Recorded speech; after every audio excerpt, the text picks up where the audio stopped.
바다의 황제 사왕 카이도, 그리고 사왕 빈맘과 결전을 펼치기 전 밀짚모자 작단의 선장 루피는 칠무의 도플라밍고와 사왕 최고 간부 카타쿠리를 격파하며 세간을 떠들썩하게 만들었었는데요.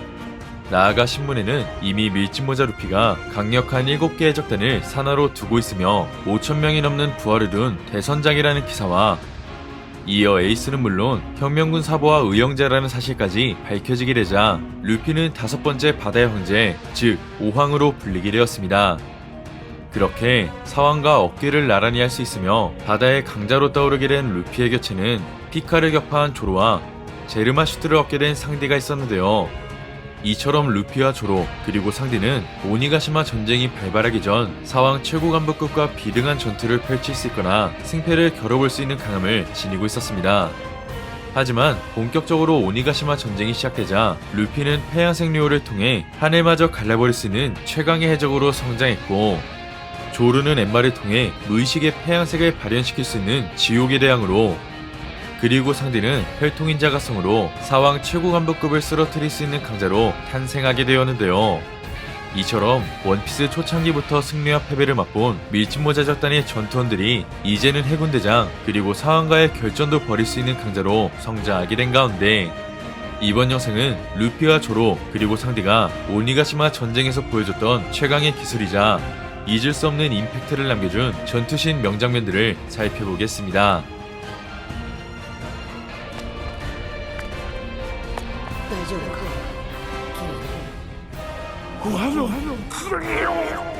일전 쿠리에서 카이도의 4명 8개에 패배했던 루피는 표고르를 통해 새로운 패기를 습득한 채 오니가시마 옥상으로 올라오게 되었습니다. 이어 쓰러진 키네몬 일행에게 발걸음을 옮긴 루피는 흐른다는 의미를 지닌 방출형 패기이자 류를 사용해 카이도에게 처음으로 타격을 입히게 되었는데요.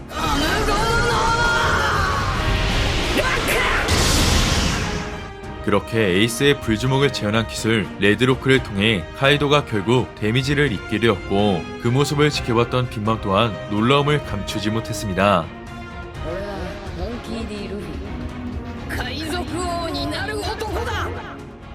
이처럼 오니가시마 옥상 전투의 서막을 알린 루피의 레드로크는 당시 원작에서도 엄청난 화제와 임팩트를 남겼기 때문에 루피의 수많은 기술들 중 잊을 수 없는 명장면으로 남게 되었습니다.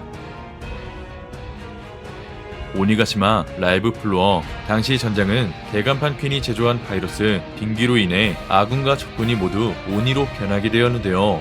이어 오니로 변하게 된 사람들은 1시간 이내로 죽음을 맞이하기 때문에 반드시 항체를 확보해야 하는 가운데, 바로 빙기의 항체는 최악의 스테이자 백쇄적단 아프가 퀸을 통해 전달받게 되었습니다. 그렇게 전장에 있던 드레이크는 아프가 지닌 항체를 빼앗기 위해 결전을 벌이던 가운데, 조르는 그런 드레이크와 아프를 뒤로한 채 진지한 표정으로 자신의 기술을 준비하게 되는데요.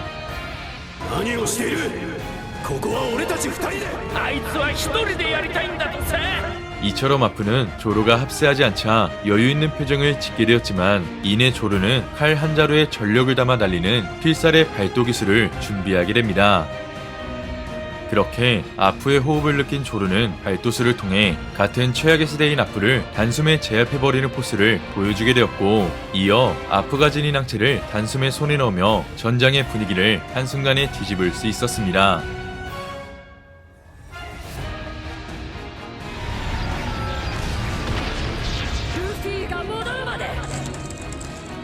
오니가시마 옥상 아래로 떨어진 루피를 위해 환수종 능력으로 카이도와 결전을 벌이게 된 야마토. 이처럼 야마토는 코즈키 오뎅으로서 자신의 아버지이자 사왕 카이도의 야망을 저지하기 위해 전투를 펼치게 되었는데요. 한편 그 시각 체력을 회복한 루피는 드래곤 모모노스케와 함께 다시 한번 오니가시마 옥상으로 올라오게 되었고,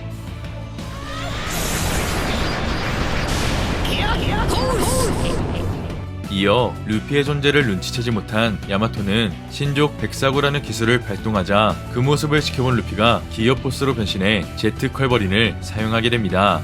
그렇게 루피와 야마토의 합동기술을 직격으로 맞게 된 카이도는 데미지를 받게 돼 날아가 버렸고, 이어 야마토의 도움으로 체력을 회복할 수 있었던 루피가 마침내 카이도와 최후의 결전에 돌입하게 됩니다.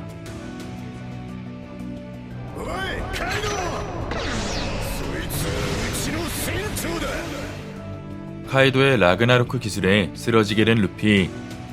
조르는 자신의 선장 루피를 구하기 위해 아수라 기술을 사용하게 되는데요. 이처럼 혼신의 일격과 엔마를 통해 무의식의 폐양색 패기를 사용할 수 있었던 조르는 카이도의 몸에 흉터를 남길 수 있을 만큼 최강의 기술을 발동했었습니다. 한편 카이도조차 조로가 폐양색을 지니고 있다 생각했듯이 조로의 폐양색 패기가 카이도와의 전투 때부터 조금씩 해방되어 가고 있었다는 것을 알게 되었습니다. 이번 오니가시마에서 현상금 10억을 돌파한 대간판 퀸과 격돌했던 상디는 디아블 잠브를 이용한 여러 기술들을 사용했었는데요. 그렇게 자신의 다리를 발화시켜 퀸과 격돌했던 상디는 마침내 레이드 슈트 착용을 계기로 한 혈통인자 각성을 통해 제르마의 외골격과 지금까지 단련한 무장색 패기로 이전보다 더욱 강인한 푸른 불꽃을 생성할 수 있게 됩니다. 이처럼 자신의 한계를 돌파하며 푸른 불꽃을 생성할 수 있게 된 상디는 쇠고기 버스트라는 기술명과 함께 최후의 결전에 돌입하게 되었고 마침내 사왕 최고간부 퀸을 쓰러뜨리며 이제는 상디가 사왕 최고간부급으로 성장했다는 것을 느낄 수 있었습니다. 사왕 최고간부 중 최고의 현상금을 지닌 퀸과 격돌하게 된 조르는 엔마를 통해 태양생료를 발동할 수 있게 되자 자신이 지닌 기술들을 차례로 사용했습니다.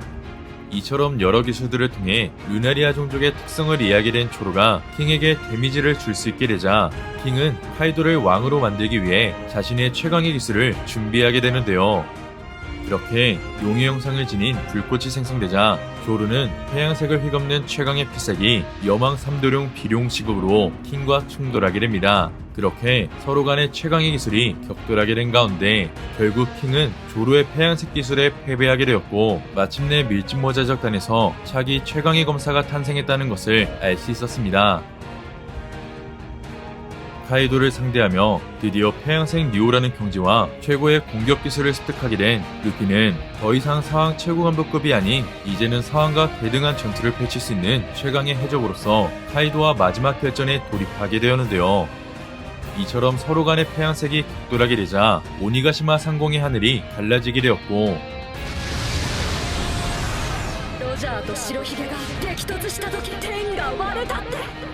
이어 그 모습을 바라본 야마토는 과거 로저와 흰수염의 전투일지를 떠올리게 됩니다.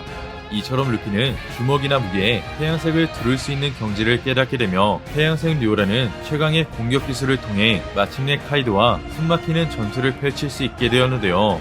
나아가 전설의 해적 로저와 흰수염처럼 하늘마저 갈라버릴 수 있는 강자로 성장했기 때문에 이제는 해군 원수 아카이누와 사왕 검은 수염과도 승부를 겨뤄볼 수 있는 해적이 되었다는 것을 알게 되었습니다.